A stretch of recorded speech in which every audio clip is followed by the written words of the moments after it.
নিত্যদিনের অভ্যাসগত কারণে তৃতিকার ঘুমটা সকাল সকালই ভেঙে গেল, কিন্তু আড়মোড়া ভেঙে হুঁশ ফিরতেই নিজের অবস্থান নিয়ে বেশ সংকুচিত হলো। এমন সকাল তার সমগ্র জীবনের গল্পে এই প্রথম।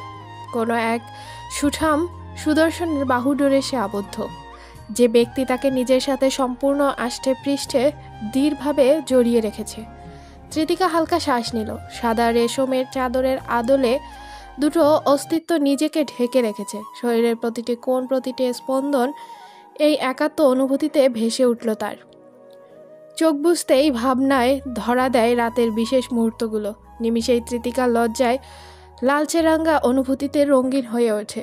বেশ ইতস্তত ভঙ্গিতে পুনরায় চোখ খুলতেই আধিরের ঘুমন্ত চোখের দিকে অপলকভাবে চেয়ে থাকে।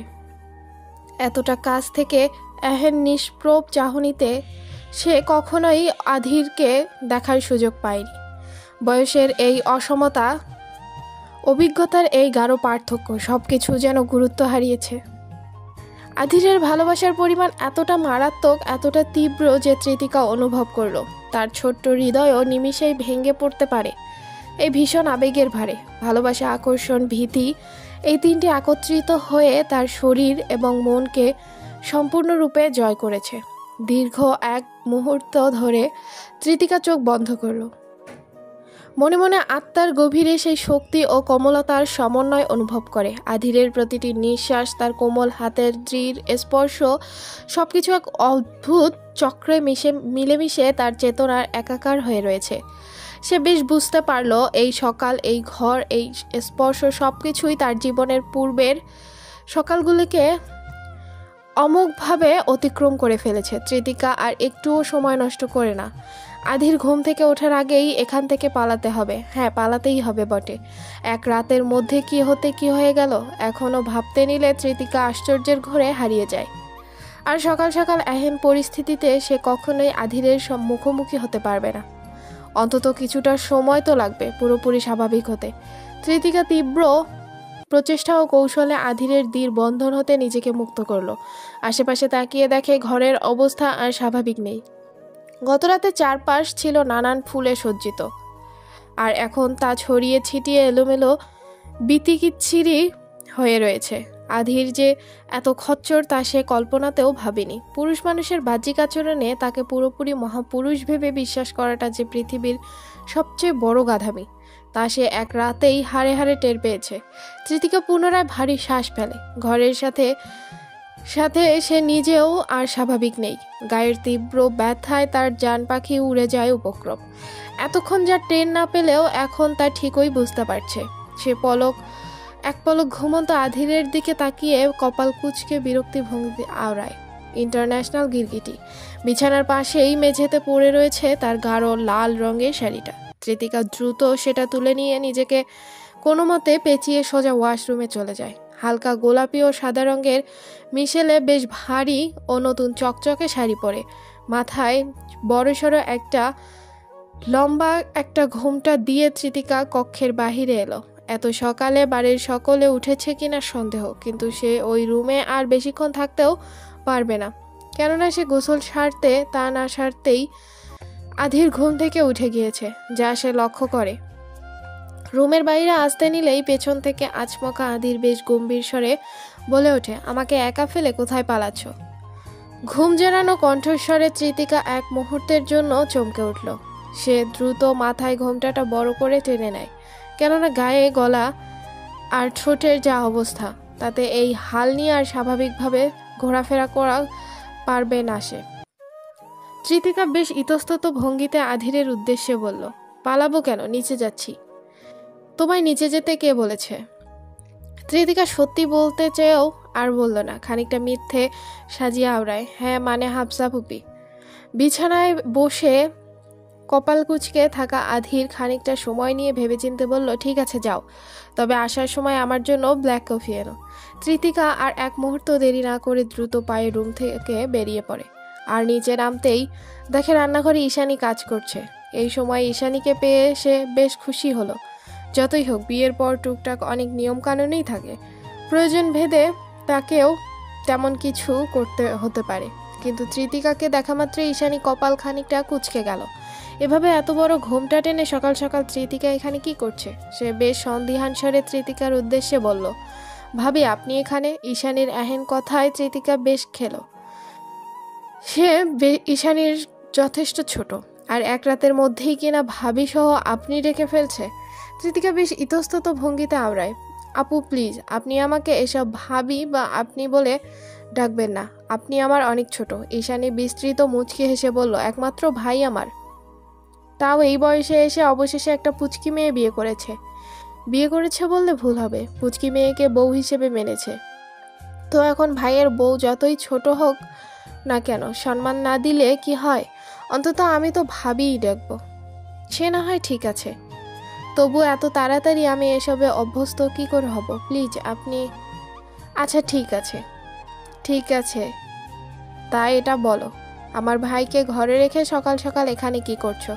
এক সেকেন্ড তুমি আবার এটা ভাবছো না তো শ্বশুর বাড়িতে এসেছো তাই বিয়ের পর দিন তোমাকে নিয়ে নানান কাজকর্ম করে নেওয়া হবে? এমনটা ভাবলে এসব চিন্তা ভাবনা মাথা থেকে ঝেড়ে ফেলো, রুমে গিয়ে রেস্ট করো, তোমাকে কিচ্ছু করতে হবে না, যা করার আমরাই করে নেব। তৃতিকা ঈশানীর কথায় বেশ অবাক হলো, তাই বলে কিছুই করতে হবে না? কি হলো এখনো কেন না? মানে উনি কফি নিয়ে যেতে বলেছেন। ঈশানী আচমকা ভাবনা চিন্তায় পড়ে যায়, এমনভাবে ভীতু স্বরে তার কথা বলছে।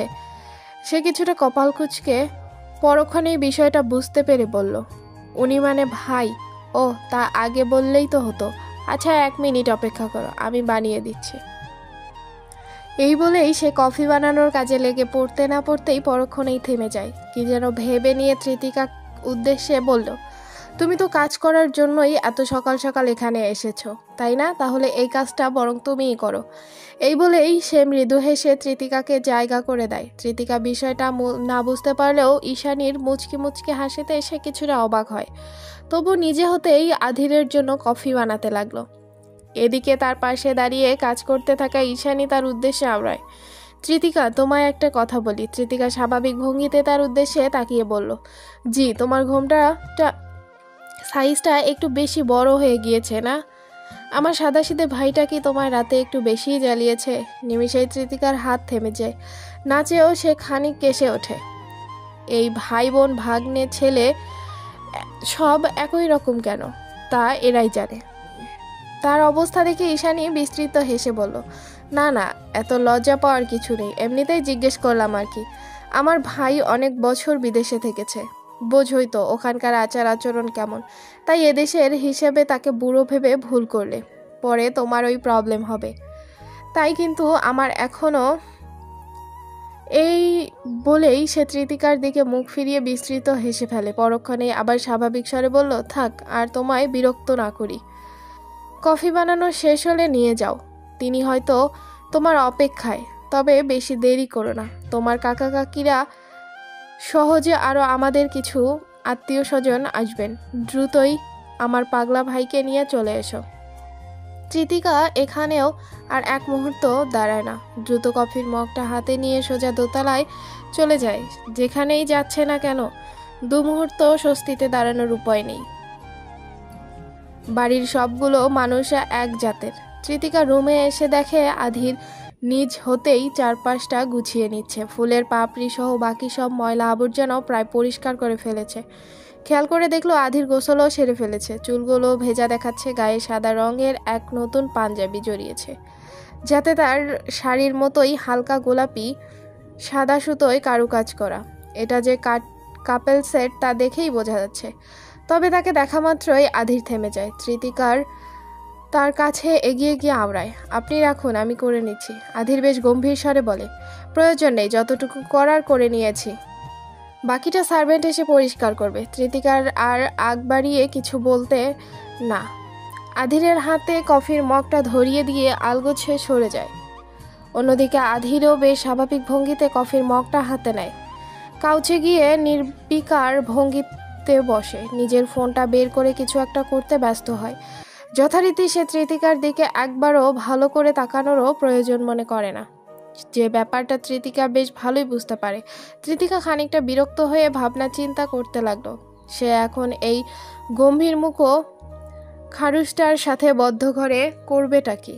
আয়নার সম্মুখে বসে তৃতিকা আনমনে তার কেশ রাশিতে চিরুনি করে চলেছে। সদ্য নতুন বউয়ের ন্যায় পরনে তার ঝকঝকে এক সাদা গোলাপি রঙের শাড়ি, একই রঙের ব্লাউজের হাতাটা ঠিক কোনই অবধি। তৃতিকার সম্পূর্ণ ধ্যান এখন শুধুমাত্র নিজের চুলের প্রতি। গত কিছুদিনের ব্যস্ততায় এখন আর সেভাবে চুলের যত্ন নেওয়ার সময়ই হয় না, আর আজ এখন সুযোগ হয়েছে। তখন আর সে সুযোগ হাতছাড়া হতে দেয়নি তৃতিকা। তার চুলের ঘন কালো ঢেউগুলো আলগোছে ছড়িয়ে আছে পিঠ জুড়ে। যত্ন করে আঁচড়াতে আঁচড়াতে হঠাৎই এক আধটা এলোমেলো গোছা আঙ্গুলের আটকে গেছে, আর সে বিরক্ত মুখে আবার সেগুলো সোজা করেছে। চুল ভ্রু কুঁচকে যায় নিমিষেই, আবার মুহূর্তের মধ্যেই ঠোঁটে খেলে যায় মৃদু হাসি। ঝলমলে শুভ্র শাড়ির আভা যেমন তার গায়ের গড়নকে আরো উজ্জ্বল করে তুলেছে, তেমনি গলা, কানে ও হাত জোড়ায় থাকা সোনার অলংকার সে যেন হয়ে উঠেছে অপ্সরা। এদিকে দূরে বসে আনমনে তাকিয়ে রয়েছে একজোড়া শান্ত মুগ্ধতায় পরিপূর্ণ অক্ষিদয়। আধির নীরব গাম্ভীর্য দূর হতে আপন পাকনি বউটাকে নিরীক্ষণ করতে ব্যস্ত। পেশি বহুল বলিষ্ঠ দেহের প্রতিটি ভাঁজও স্পষ্টভাবে ফুলে উঠেছে পাঞ্জাবির আদলে। যে আধির রায়ান চৌধুরীর মুখচ্ছবিতে সর্বদা এক প্রকার কঠোর সংযমের আচ্ছাদনে আবৃত থাকে, আজ যেন তা অনির্বচনীয় কোমলতায় পরিপূর্ণ হয়ে উঠেছে। আয়নার মুখে বসে তৃতিকা যখন আপন কেশরাশির পরিচর্যায় ব্যস্ত, তখন সে স্বাভাবিক ভঙ্গিমার মধ্যেই আধির উপলব্ধি করে এক অপার্থিব মাধুর্য। তৃতিকার মুখমণ্ডলের নির্দোষ চপলতা, চাহনিতে মায়াময় দীপ্তি, সব মিলিয়ে যেন সে তার স্বপ্নাগাহিনী। এ দৃশ্য ক্রমশ আধিরকে নিবিষ্ট করে তুলল। তার কঠিনতার আবরণে আবদ্ধ মন নিমিষেই যেন সেই মুহূর্তে ভিন্ন সুরে আন্দোলিত হলো, এবং হঠাৎই সে অপ্রত্যাশিতভাবে তৃতিকার মাধুর্যের তীব্র আবেগে মাতোয়ারা হয়ে গাইতে লাগলো। তোমার চুল বাঁধা দেখতে দেখতে, তোমার চুল বাঁধা দেখতে দেখতে ভাঙলো কাছের আয়না, তোমার ছলা কলা দেখতে দেখতে, তোমার ছলা কলা দেখতে দেখতে ভাঙলো বুকের আয়না। সুর থেমে যেতেই নিস্তব্ধ ঘরে রইল শুধু এক অদৃশ্য কম্পন। তৃতিকা বিস্ময়ে স্তব্ধ। আয়নার প্রতিফলনে আধিরের চোখের সঙ্গে তার চোখ মিলে গেছে। গালের কোণে লালিমা, চোখে মুগ্ধ বিস্ময়, আর ঠোঁটে এক অনিবার্য হাসি। আধিরও আর কিছু বলল না, মিছে ভঙ্গিতে ফোনে ব্যস্ত হয়ে চেয়েছিল, কিন্তু আর চোখে তৃতিকাকে পরখ করতে গিয়ে সে নিজেই যেন বেকায়দায় ফেসে গিয়েছে। আধির নিজেকে চোখ সরিয়ে নিয়ে গম্ভীর নীরবতায় ফিরে গেল বটে, কিন্তু সেই নীরবতার মধ্যেও তৃতিকা স্পষ্ট শুনতে পেল এ গান তার জন্যই, এ উন্মোচন শুধু তারই প্রাপ্য। তৃতিকা বেশ সংকুচিতভাবে চুপটি করে বসে থাকে। অন্যদিকে আধির আচমকাই উঠে দাঁড়ায়, কফির কাপটা হাতে নিতেই তৃতিকার দিকে এগিয়ে আসে। একই সাথে আনমনেই আয়নার প্রতিফলনে তৃতিকার দিকে অনিমেষে তাকিয়ে আওড়ায়। ভরা যৌবনে সাজাতে তোমাকে 16টি ফাগুন লেগে গেছে, তোমার অপরূপ